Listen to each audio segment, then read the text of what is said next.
Hello, readers. Welcome to Summer Story Channel Purple Pebble.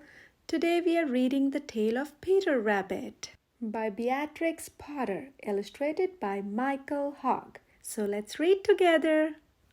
Once upon a time, there were 4 little rabbits, and their names were Flopsy, Mopsy, Cottontail, and Peter. They lived with their mother in a sandbag underneath the root of a very big fir tree. "Now, my dears," said old Mrs. Rabbit one morning, "you may go into the fields or down the lane, but don't go into Mr. McGregor's garden. Your father had an accident there. He was put in a pie by Mrs. McGregor. Now run along and don't get into mischief. I am going out." Then old Mrs. Rabbit took a basket and her umbrella and went through the wood to the baker's.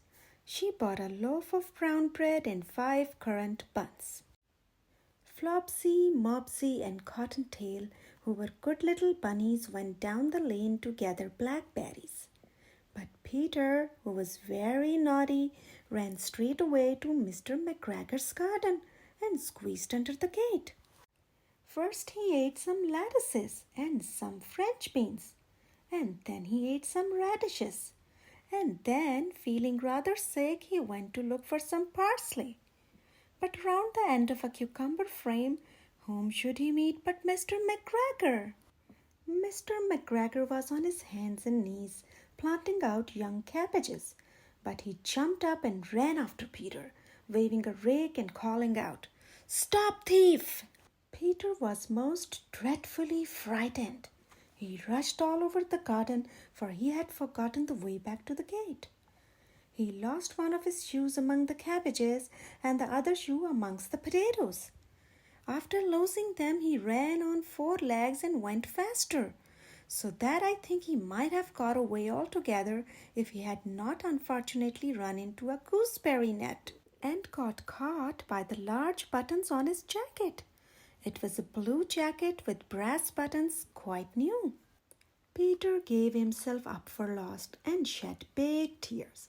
But his sobs were overheard by some friendly sparrows, who flew to him in great excitement and implored him to exert himself. Mr. McGregor came up with a sieve, which he intended to pop upon the top of Peter. But Peter wriggled out just in time, leaving his jacket behind him, and rushed into the tool shed and jumped into a can.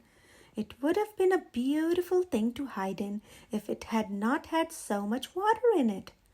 Mr. McGregor was quite sure that Peter was somewhere in the tool shed, perhaps hidden underneath a flower pot. He began to turn them over carefully, looking under each. Presently Peter sneezed. Kadishoo! Mr. McGregor was after him in no time, and tried to put his foot upon Peter, who jumped out of a window, upsetting 3 plants. The window was too small for Mr. McGregor, and he was tired of running after Peter. He went back to his work. Peter sat down to rest. He was out of breath and trembling with fright, and he had not the least idea which way to go. Also, he was very damp with sitting in that can. After a time he began to wander about, going lippity-lippity, not very fast, and looking all round.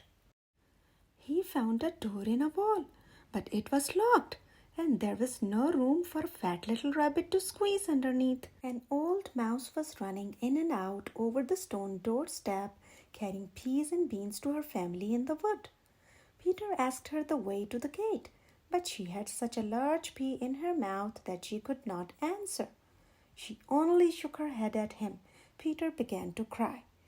Then he tried to find his way straight across the garden, but he became more and more puzzled. Presently he came to a pond where Mr. McGregor filled his water cans. A cat was staring at some goldfish. She sat very, very still, but now and then the tip of her tail twitched as if it were alive. Peter thought it best to go away without speaking to her. He had heard about cats from his cousin, little Benjamin Bunny. He went back towards the tool shed, but suddenly, quite close to him, he heard the noise of a hoe. Scritch, scratch, scratch, scritch. Peter scuttered underneath the bushes, but presently, as nothing happened, he came out and climbed upon a wheelbarrow and peeped over. The first thing he saw was Mr. McGregor hoeing onions. His back was turned towards Peter, and beyond him was the gate. Peter got down very quietly off the wheelbarrow and started running as fast as he could go along a straight walk behind some black currant bushes.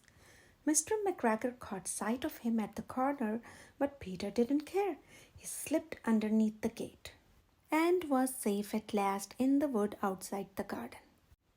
Mr. McGregor hung up the little jacket and the shoes for a scarecrow to frighten the blackbirds. Peter never stopped running or looked behind him till he got home to the big fir tree. He was so tired that he flopped down upon the nice soft sand on the floor of the rabbit hole and shut his eyes. His mother was busy cooking. She wondered what he had done with his clothes.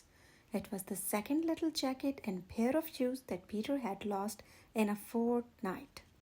I am sorry to say that Peter was not very well during the evening. His mother put him to bed and made some chamomile tea, and she gave a dose of it to Peter, 1 tablespoonful to be taken at bedtime. But Flopsy, Mopsy, and Cottontail had bread and milk and blackberries for supper. The end. I hope you have liked the story. Be sure to like and subscribe and buy a copy of this amazing book for your home library. Thank you.